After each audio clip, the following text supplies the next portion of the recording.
আজকে বানাবো শুক্তো। শুক্তোর জন্য নিচ্ছি সজনে ডাঁটা, আলু আর নর্মাল আলু, বেগুন, গাজর, কাঁচকলা, হলুদ নুন জলে ভিজিয়ে রেখেছি যাতে কালো না হয়ে যায়, উচ্ছে, শিম, পেঁপে।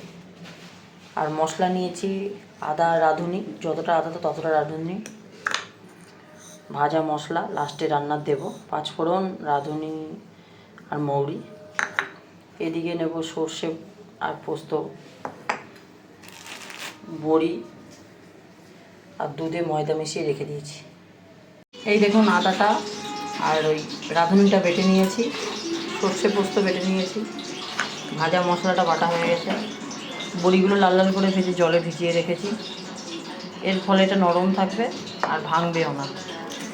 নারকেল কুড়ো নিয়েছি, উচ্ছে ভেজে নিয়েছি, বেগুন ভেজেছি, কাঁচকলা, শিম আর পেঁপে আলু আলু ভেজে নিয়েছি, সবই অল্প অল্প করে, হালকা হালকা। এবার এই তেল গরম হচ্ছে, এই গরম তেলে শুকনো লঙ্কা, এই গরম তেলে এবারে শুকনো লঙ্কা আর দুটো তেজপাতা দিয়ে দিলাম, ভালো করে ভেজে নেব।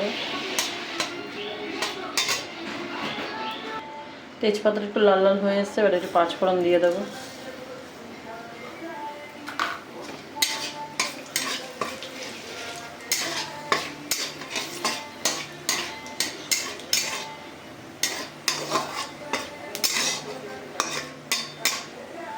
এবার তেলে এই আদা রাঁধুনিটা দিয়ে দেবো। এবার রাখছি, হালকা হালকা জল দেবো যাতে মশলাটা পুড়ে না যায়।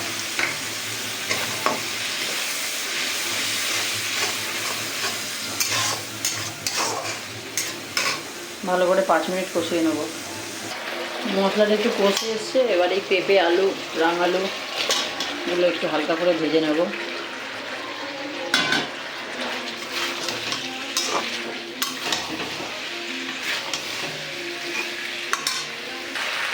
এবার এই সর্ষে পোস্তটা এটা দিয়ে দেবো। এবার নুন দিয়ে দেবো। এবার সব মশলাগুলো দিয়ে দিচ্ছি, শিম, বেগুন, গাজর, উচ্ছে আর বেগুনটা লাস্টে দেবো। নারকেল কুড়োটাও দিয়ে দিচ্ছি।